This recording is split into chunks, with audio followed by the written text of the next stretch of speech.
A'udzubillahi minasyaitonirrajim. Bismillahirrahmanirrahim. Assalamualaikum warahmatullahi wabarakatuh. Kembali lagi bersama Mang Sukir di channel Sampul Hitam yang tentunya akan berbagi cerita. Dan untuk cerita kali ini masih melanjutkan cerita yang sebelumnya yang berjudul Bayi yang Kutemukan di Samping Mayat Ibunya. Cerita ini ditulis oleh Ratingkem. Dan bagi teman-teman yang ingin membacanya secara langsung atau teman-teman ingin membaca koleksi-koleksi ceritanya, teman-teman bisa langsung kunjungi link yang saya sudah siapkan ada di deskripsi. Dan tak usah berlama-lama, mari kita ke ceritanya. Selamat mendengarkan.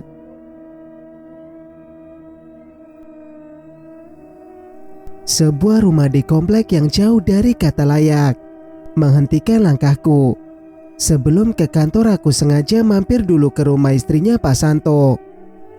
Wanita parubaya yang tengah menjahit daster bercorak kupu-kupu duduk di kursi plastik yang usang. Aku yakin dia istrinya Pak Santo.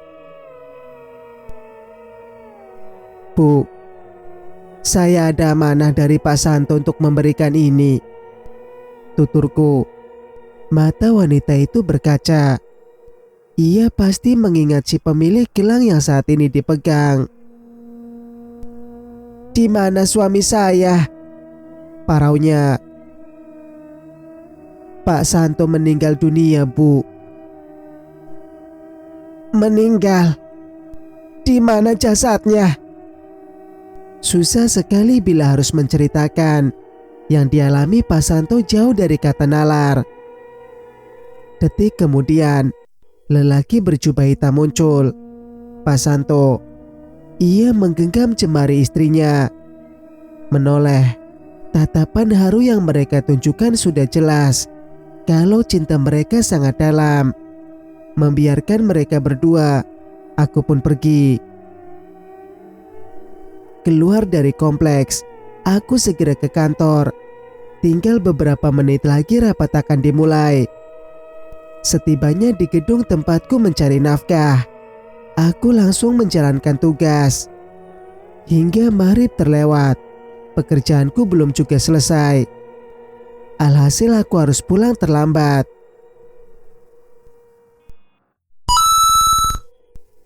Pesan masuk dari nomor yang tidak dikenal. Aku tahu Seruni anak dari istri muda bapakmu.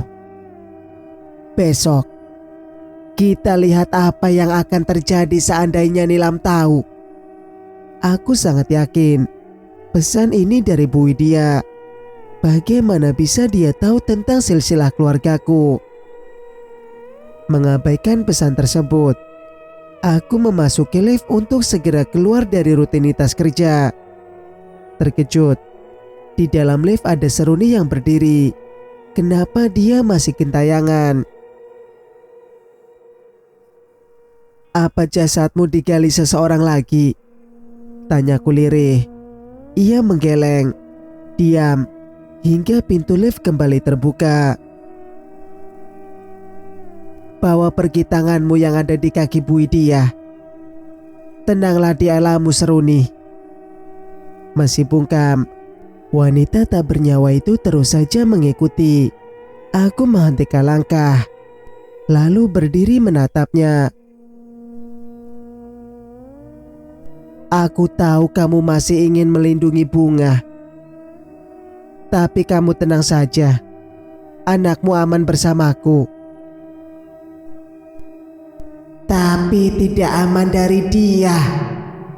Kepala Seruni memutar 180 derajat. Aku menengok. Ada Panji yang berdiri di samping mobilnya. Sedang apa lelaki berjas hitam itu berada di sini? Malam-malam lagi. Padahal tadi dia tidak ikut serta dalam rapat. Melihatku keluar gedung, Pak Anji mendekatiku. Ia diapit dua lelaki bertubuh tegap. Pak Anji, gimana kabarnya? Aku memastikan kalau kesadarannya sudah pulih. Bukannya otak Panji baru saja dikembalikan oleh Pak Santo. Tadinya baik, tapi setelah tahu kalau selingkuhan Seruni adalah kamu, hatiku terluka. Tidak menyangka lelaki yang sok berlagak jadi suami idaman pada kenyataannya hanya pecundang. Apa maksud Bapak? Emosiku mulai terpancing. Aku sudah tahu semuanya. Tadi aku ke rumahmu ingin memberitahu Kalilah, tapi melihat wajahnya aku tidak tega. Jadi aku kesini untuk memperingatkan, jangan bermain api pada istri sebaik Kalilah. Ucapanmu semakin ngaco. Jangan bersikap seolah tidak mengerti. Cepat katakan, di mana makam Seruni? Aku mau menalaknya meski dalam liang. Oh, jadi ini perkara makam. Aku yakin Bu Widya telah menghasut Panji dengan memfitnahku supaya bisa menemukan makam Seruni. Angin berhembus begitu kencang. Tubuh tegap dua lelaki yang mengapit Panji sampai goyah. Salah satu dari mereka dapat aku kenali. Dia adalah orang suruhan Bu Widya yang pernah mencelakaiku.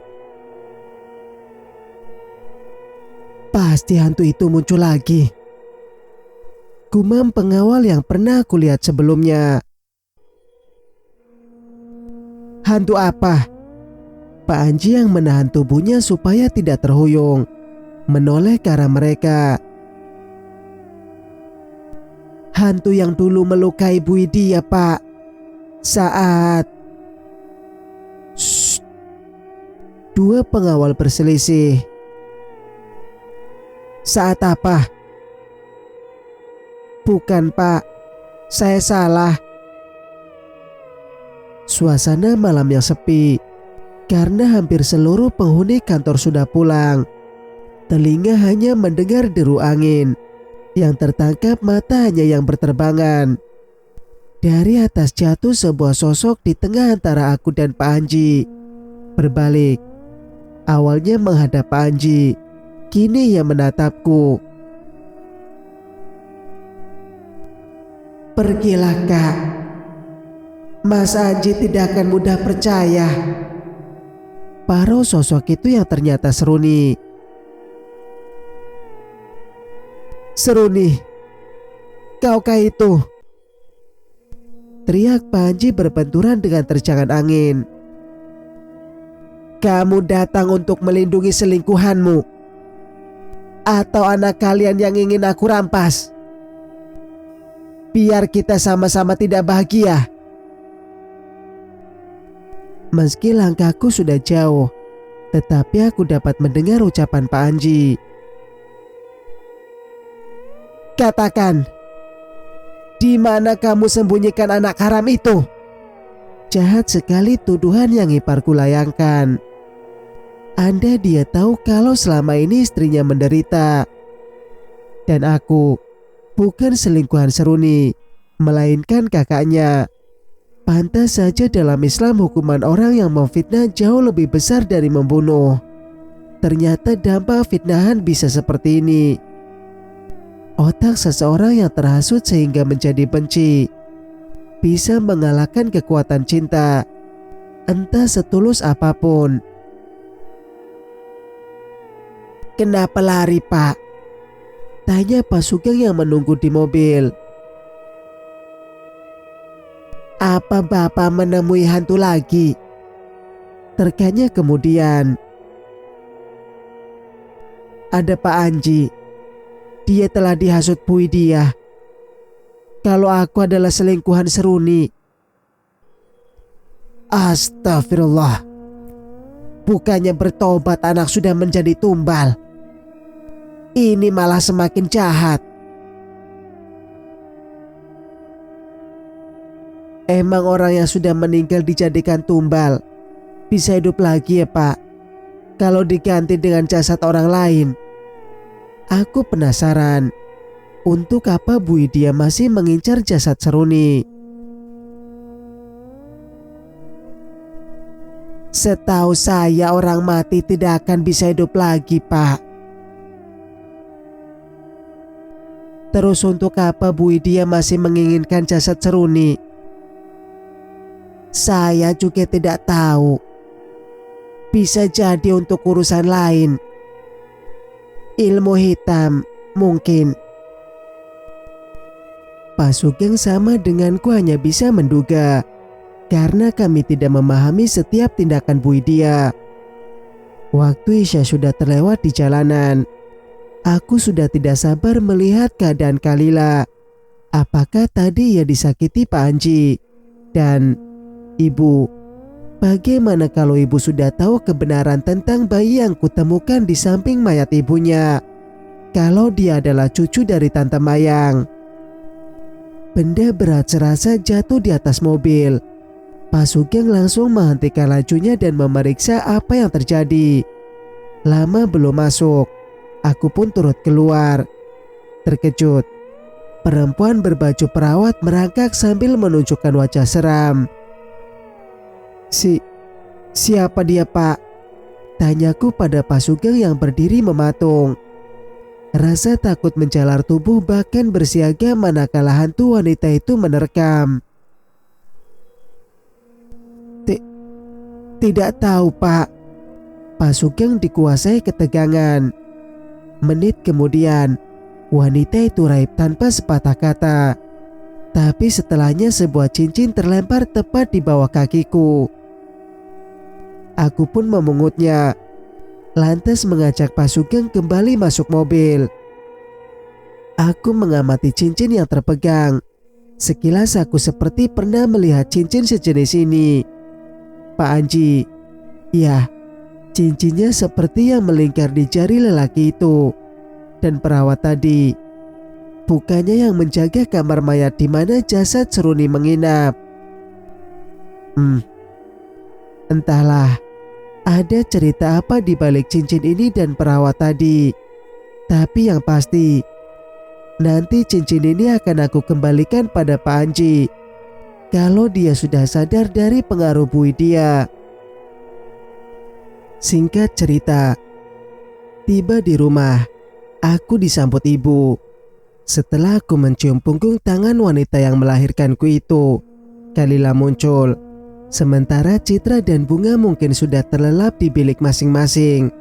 Ada yang aneh, Kalila tidak menyapaku, hanya berdiri di samping ibu. Bisa jadi dia diam karena habis dimarahi ibu atau kecapean. Tatapan ibu begitu tajam. Apakah aku harus menceritakan semuanya? Tapi apa ibu siap mendengar kenyataan yang menyakitkan? Aku takut ibu terkena serangan jantung. Siapa Seruni? Seruni tercekat. Setelah tahu kebenarannya, bagaimana nasib Bunga? Bayi yang kutemukan di samping mayat ibunya yang teramat aku sayang. Nathan, Seruni adalah anakku, Mbak Nilam, kata Kalila. Kepalanya menunduk.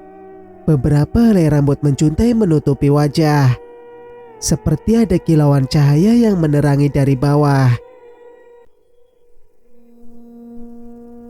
Apa-apaan kamu, Kalila?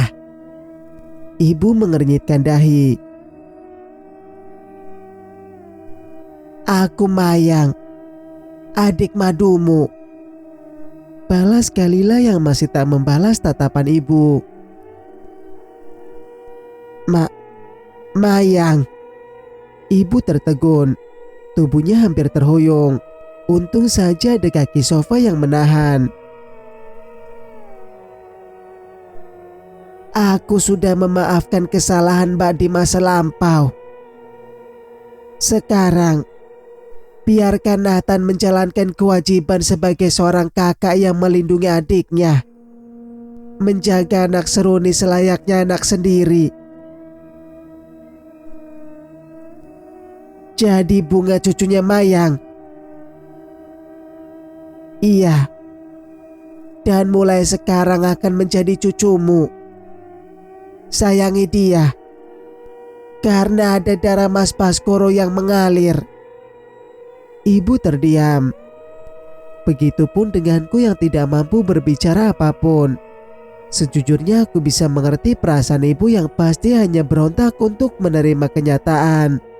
Tapi semoga saja ibu berniat menghapus dosa masa lalu dengan merawat bunga penuh kasih sayang. Suara tangis bayi terdengar. Aku dan ibu menoleh ke sumber suara. Kalila menuruni tangga sembari menggendong bunga.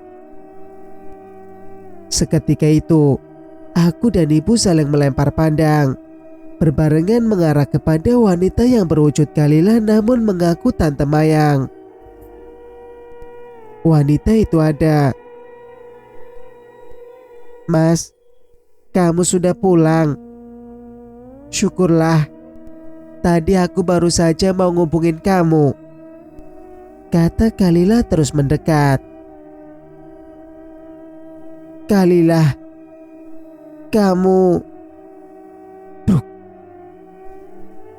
Ibu jatuh pingsan. Bu, bangun bu. Aku panik. Begitupun dengan Kalila. Ia bahkan memberikan bunga pada bibi supaya bisa membantuku. Ada yang berbeda dari raut wajahnya. Ia seolah tengah menahan rasa sakit. Pergi kalian dari kamar ibu, pinta ibu setelah sadar dan mendengar ceritaku dari awal melihat penampakan Seruni, hingga akhirnya tahu kalau Seruni adalah adikku. Bu, aku minta maaf. Nathan, keluar. Biarkan ibu sendiri. Tidak mau semakin mengaduk emosi ibu, aku mengajak Kalila keluar dari kamar ibu. Bunga sudah berhasil ditidurkan oleh bibi. Tinggallah aku dan Kalila yang masih terjaga. Sayang, tadi kamu bilang mau ngubungin aku. Ada apa?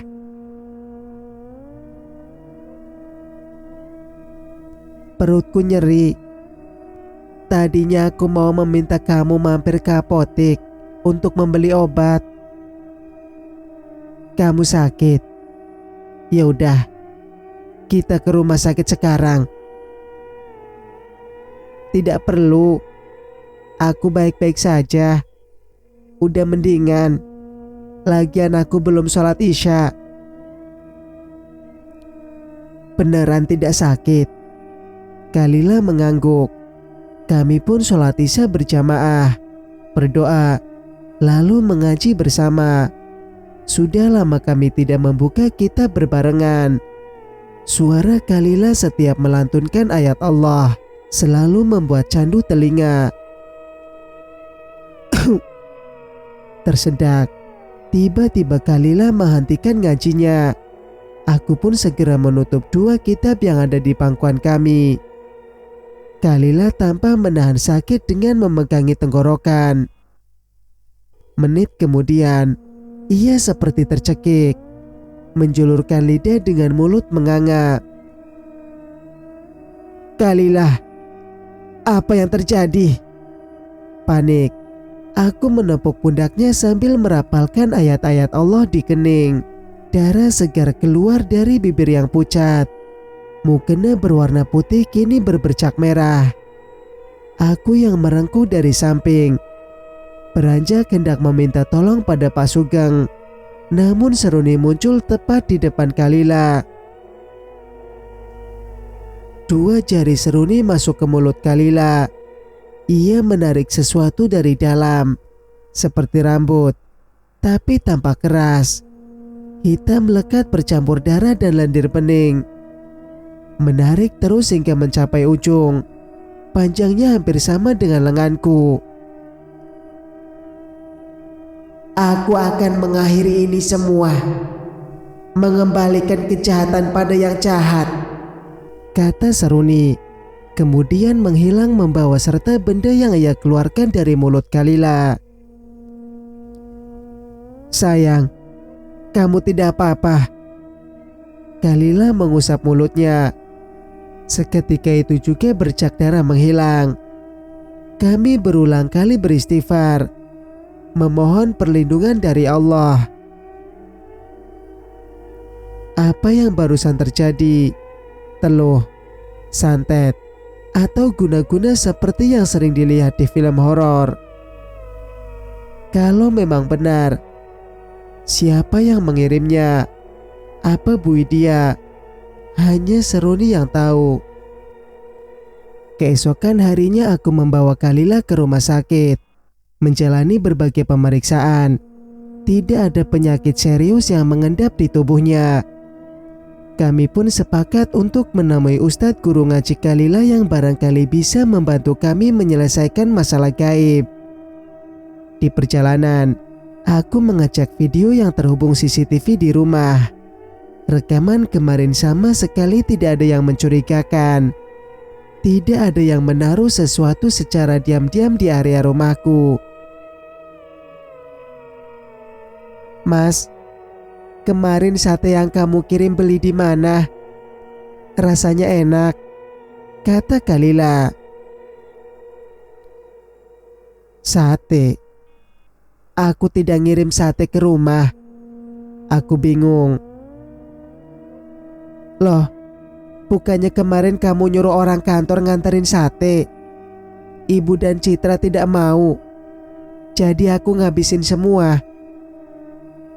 Bertambah bingung, aku kembali melihat rekaman CCTV untuk memastikan orang kantor siapa yang datang dengan membawa sate.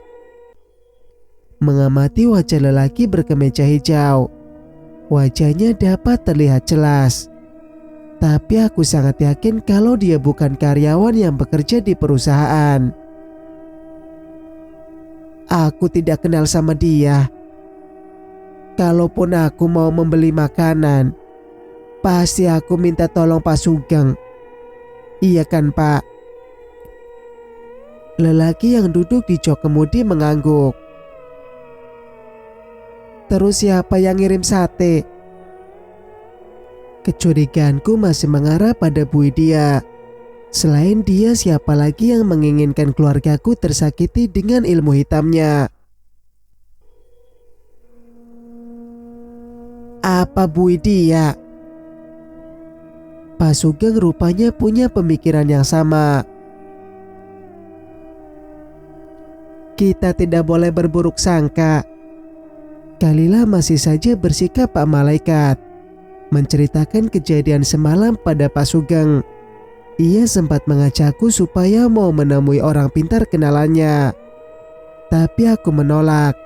Bagiku itu sama saja perbuatan syirik.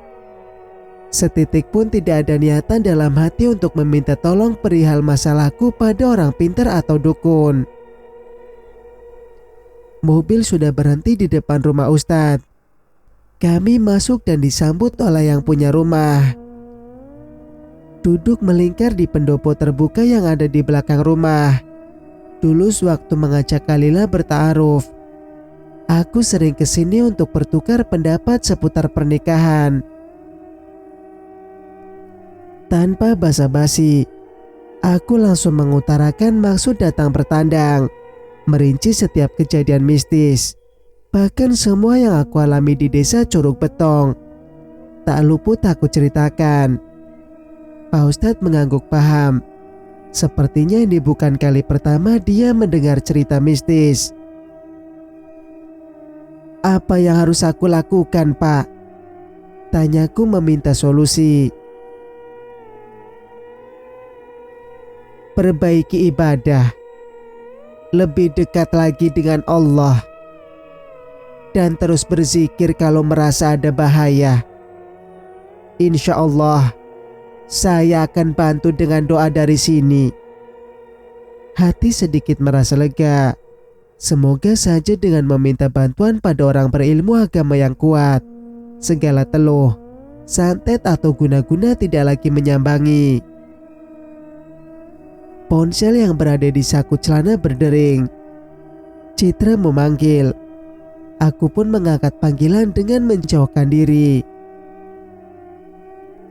Kak, cepat pulang. Ada orang yang mengaku keluarga Bunga. Dia mau membawa Bunga pergi. Apa? Bunga mau dibawa pergi? Tahan, Cid. Kakak yakin kamu bisa. Iya, Kak. Di sini sudah ada Pak RT dan ketua keamanan kompleks. Pasti yang datang Pak Anji. Kalau Bu Idia, dia kan pernah mengirim pesan akan memberitahu Ibu perihal Seruni dan Tante Mayang. Aku yakin Pak Anji yang termakan hasutan Bu Idia ingin sekali merusak kebahagiaanku yang dia kira selingkuhan Seruni. Ada apa, Mas?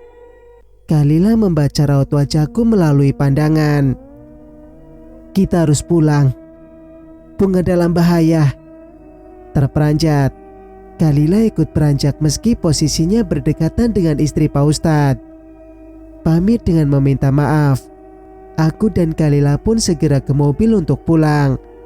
Bayi yang kutemukan di samping mayat ibunya harus aman dan tidak boleh pergi dari kehidupanku. Bukan semata memenuhi amanah Seruni. Lebih tepatnya aku dan Kalila sudah teramat mencintainya. Seruni, bantu kakak lagi. Tolong jangan biarkan Pak Anji membawa Bunga. Hati ini terus berucap. Setibanya di rumah, keadaan sudah ramai. Ada beberapa warga yang turut hadir. Ketika masuk, benar dugaanku. Pak Anji dan dua pengawalnya yang datang. Apakah semalam Seruni tidak menjelaskan kebenaran pada suaminya? Oh, baguslah yang ditunggu datang. Pak Anji menyambut. Mau apa Bapak kesini? Tanyaku masih berusaha sopan. Jelas mau mengambil anakku yang Seruni titipkan padamu. Anak. Bukannya dia menyangkal bahwa Bunga bukan anak kandungnya. Aneh kamu Pak Anji. Apa kamu lupa dengan yang diucapkan tadi malam? Maaf, aku lupa. Ujung bibir diangkat. Senyumnya itu jelas merupakan ejekan. Apa Seruni tidak menjelaskan sesuatu? Orang yang mati tidak akan bisa menjelaskan apapun. Apa mungkin semalam Seruni belum sempat memberitahu? Keburu menghilang menyelamatkan Kalila yang dalam bahaya. Pak Nathan, sebaiknya Bapak berikan saja anak Pak Anji. Kasihan dia kalau harus kehilangan istri dan anaknya. Sela Pak RT. Pak, masalahnya tidak semudah yang dipikir. Pak Anji punya niat buruk terhadap bayi itu. Tuduhanmu sangat tidak masuk akal. Mana ada seorang ayah menyakiti anaknya? Pungkas Pak Anji. Bersih tegang dan mataku sesekali mengedar. Berharap Seruni muncul seperti biasanya dan menakuti siapapun yang hendak menyakitiku juga Bunga. Tapi nihil, hingga perdebatan dan hasil akhir keputusan sang pengadil yakni Pak RT. Wanita tak bernyawa itu tidak muncul. Pak, Anda tidak boleh membawa pergi Bunga. Bersama Anda nyawa Bunga terancam. Memperhalus ucapan. Semoga saja Pak Anji luluh. Justru jika tetap di sini, Bunga akan teraniaya. Apa maksud Anda? Bawa saja Bunga. Saya setuju. Teriak ibu yang tiba-tiba bergabung. Nah, itu maksud saya, kata Pak Anji. Kembali memohon hak atas Bunga. Usahaku sia-sia. Bayi mungil yang sudah memanggil Kalila mama harus kubiarkan ikut bersama Pak Anji. Kalila menangis, bahkan merengek pada Pak Anji. Tetapi ego Mbak Karang yang keras membuat lelaki itu tak menanggapi ketulusan Kalila. Cerita pun bersambung. Jika kalian suka dengan ceritanya, jangan lupa untuk like, komen, dan subscribe channel ini agar bisa mendengarkan cerita-cerita berikutnya. Wassalamualaikum warahmatullahi wabarakatuh.